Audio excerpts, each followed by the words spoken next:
Muy buenos días, esto es Directo América de France 24. Muchas gracias por elegirnos para estar informados. Yo soy Rosa Pérez Masdeu. Vamos con las noticias. En medio de la tregua y el bloqueo de las negociaciones, la Guardia Revolucionaria de Irán advierte que Estados Unidos debe decidir entre una operación militar imposible o un mal acuerdo. Donald Trump asegura que finalmente estudiará en detalle la última propuesta de paz de Teherán.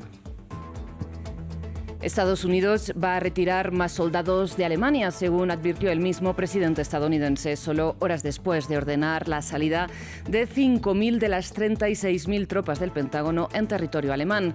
Republicanos del Congreso se declaran inquietos por la medida. Este domingo, como cada 3 de mayo, es el Día Mundial de la Libertad de Prensa. Naciones Unidas señala la autocensura o el control de la inteligencia artificial como grandes retos para el ejercicio del periodismo. Analizamos en esta edición.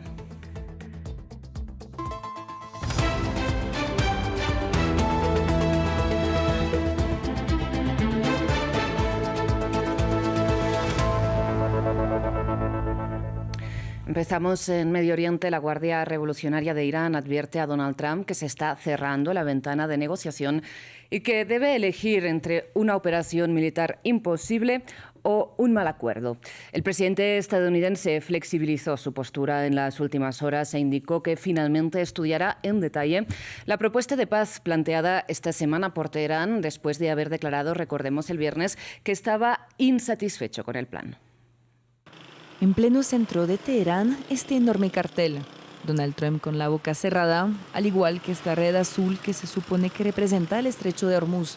Una situación estancada, simbolizando el estado de las negociaciones entre Estados Unidos e Irán. Sin embargo, todo podría evolucionar. El sábado, Washington afirmó haber recibido una nueva propuesta iraní.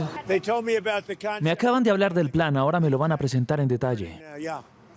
Un paso de Teherán cuando apenas unas horas antes el gobierno iraní afirmaba no descartar la reanudación de los enfrentamientos. Es probable que se reanude el conflicto entre Irán y Estados Unidos y los hechos han demostrado que Estados Unidos no respeta ninguna promesa ni acuerdo. Esta semana Irán ya había enviado un texto a través de Pakistán en el marco de las negociaciones. No se había filtrado ningún detalle, pero Washington se mostraba insatisfecho con esa versión. Desde entonces, Donald Trump ha comunicado a los parlamentarios estadounidenses que las hostilidades contra Irán habrían terminado definitivamente, pero la Armada estadounidense sigue muy presente frente a las costas de Irán. En el país, los habitantes describen una situación insoportable.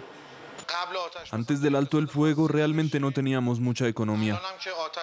Y ahora que hay un alto el fuego, nuestra situación ha empeorado. La guerra ya se ha cobrado miles de vidas en Irán y sigue perturbando la economía mundial, en particular con la explosión de los precios del petróleo. Si bien no hemos conocido la integralidad de esta reciente propuesta iraní, dos fuentes citadas por el medio estadounidense Axios señalan que la República Islámica pide, entre otras cosas, el fin de la guerra también en Líbano. Y es que en territorio libanés la tregua sobre el papel cada vez rige menos sobre el terreno. Este domingo, en nombre de la lucha contra Hezbollah, Israel emitió órdenes de evacuación en 10 localidades libanesas, entre ellas la ciudad de Nabiyeh, a más de 10 kilómetros de la llamada Línea Amarilla, con la que Israel, recordemos, delimita el territorio libanés que permanece bajo su ocupación. AFP cita a la Agencia Nacional de Noticias libanesa que informa de varios bombardeos israelíes en las últimas horas, incluso en zonas donde no hubo ni siquiera órdenes de evacuación. Hablamos ahora de la guerra en Ucrania. Kiev reivindicó un ataque contra 2 buques de la llamada Flota Fantasma rusa en el puerto ruso de Novorossiysk, esto es en el Mar Negro. El presidente Volodymyr Zelensky aseguró que Rusia usaba las embarcaciones para transportar petróleo, mientras los servicios de emergencia ucraniano informaron que ataques rusos contra la ciudad de Odesa mataron a 2 personas. Por su parte, Moscú también denunció ataques ucranianos en las últimas horas, en particular contra un laboratorio de la central nuclear de Zaporilla, recordemos, bajo control de las fuerzas rusas desde el inicio de la guerra. Precisamente el presidente Volodymyr Zelensky llegó a Yerevan, Armenia, donde se celebra la cumbre de la Comunidad Política Europea, una iniciativa impulsada por el mandatario francés Emmanuel Macron. En la agenda del encuentro, que incluye a los miembros de la Unión Europea, pero también a países afines de la región, figura, además del apoyo a Kiev, la guerra en Medio Oriente y la relación con Estados Unidos. Y además del mandatario ucraniano, ya llegó a la capital armenia, entre otros, el primer ministro Mark Carney, que protagoniza la primera participación de Canadá en el encuentro realizado desde 2022. Precisamente tras las críticas del canciller alemán Friedrich Merz a la guerra en Medio Oriente, Donald Trump ordenó retirar 5.000 de las 36.000 tropas estadounidenses presentes en Alemania. Un repliegue que va a ir mucho más allá, según añadió el mandatario este sábado. Sin embargo, los líderes republicanos de las comisiones de las Fuerzas Armadas del Congreso han firmado un comunicado conjunto en que se declaran textualmente inquietos por el mensaje que envía esta retirada al presidente ruso, Vladimir Putin. Alemania versus Estados Unidos, tensiones políticas con consecuencias para Europa, luego de que el país germano rechazó en reiteradas ocasiones colaborar con Estados Unidos en la guerra contra Irán. Washington reaccionó y dijo que retirará a unos 5.000 soldados estadounidenses de sus bases ubicadas en Alemania.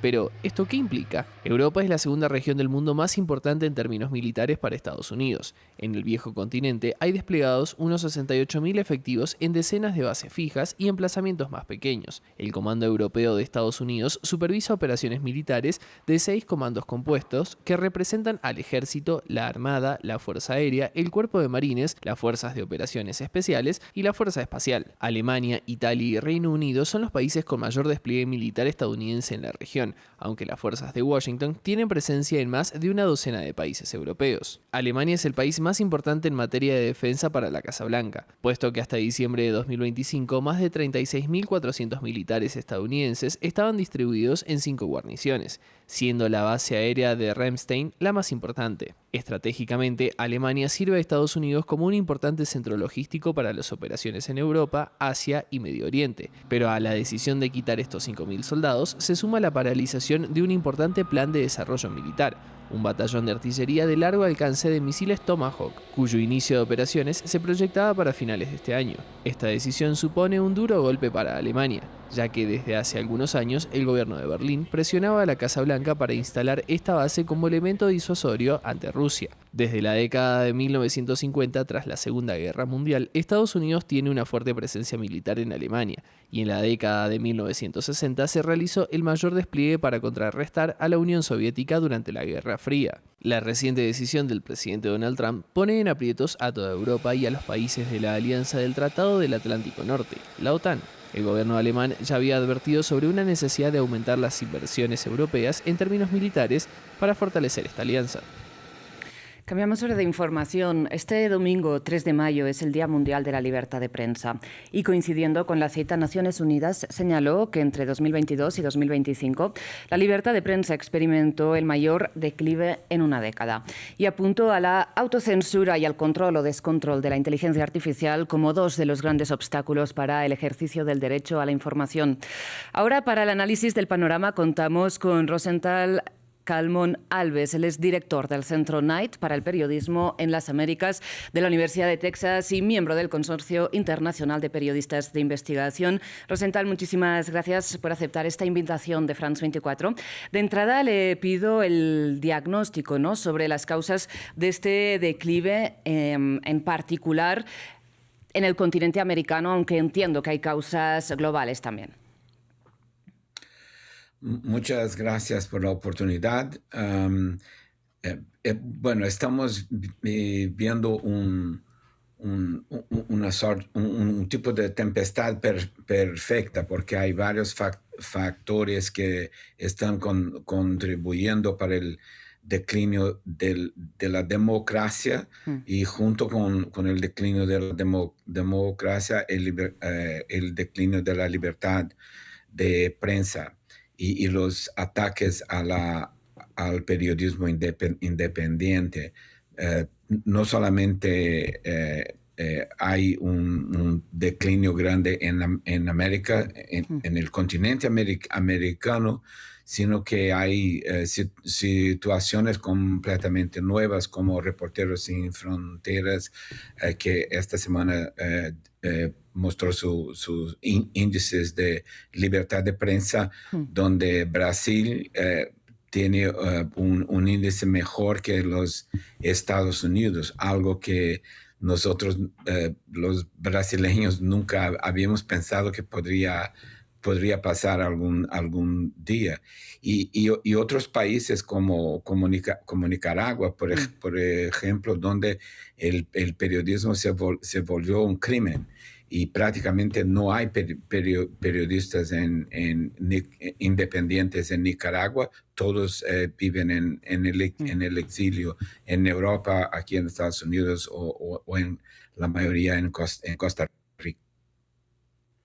No sé si hemos perdido en estos momentos la conexión con Rosenthal. Usted me escucha porque creo que se ha congelado la imagen, pero si el audio funciona, me permito preguntarle por qué, a su parecer, se ha dado esta inversión, usted señalaba, entre Brasil y Estados Unidos. ¿Por qué ha decaído así en Estados Unidos esta libertad de prensa?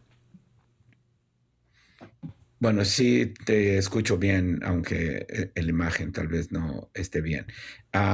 Bueno, aquí el presidente de los Estados Unidos desde 2015, cuando estaba cuando empezó su primera campaña, usa los ataques a la prensa como una de sus piezas de propaganda más importantes, ¿no?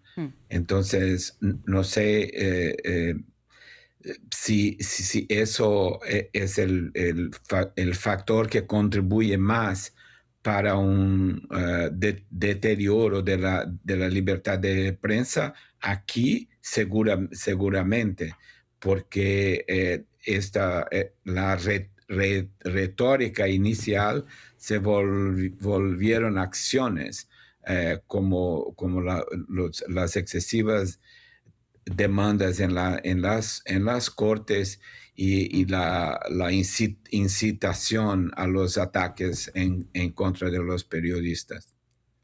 Y le pregunto por la situación ahora en otro lugar del mundo. Hablemos de Israel, porque según el Comité Internacional para la Protección de los Periodistas, desde octubre de 2023, Israel ha matado a más de 260 periodistas en la Franja de Gaza, en Líbano, en Yemen y también en Irán. A su parecer, ¿cuál debe ser la reacción ante esta matanza, más allá de la denuncia pública? Bueno, yo creo que la comunidad internacional debería demostrar mucho más de la indignación que apenas ciertos sectores demuestran, y algo tendría que ser hecho. Israel es una democracia.